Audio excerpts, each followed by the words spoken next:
ഞങ്ങളുടെ കൂടെ രവിയുണ്ട് ഇവിടെ. ഈ ഗാനമാണ് ഞാൻ പറഞ്ഞത് എന്റെ രണ്ടാമത്തെ വരവിന് കാരണക്കാരൻ. Thank you. അത് രവിക്കും കൂടിയുള്ളതാണ്. ഏതേതോ കഥയിൽ സരയുരിലൊരു ചുടുകിരി നീർക്കണമായ,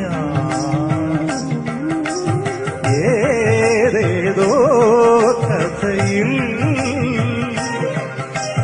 സരയുരിലൊരു ചുടുകിരി നീർക്കണമായ,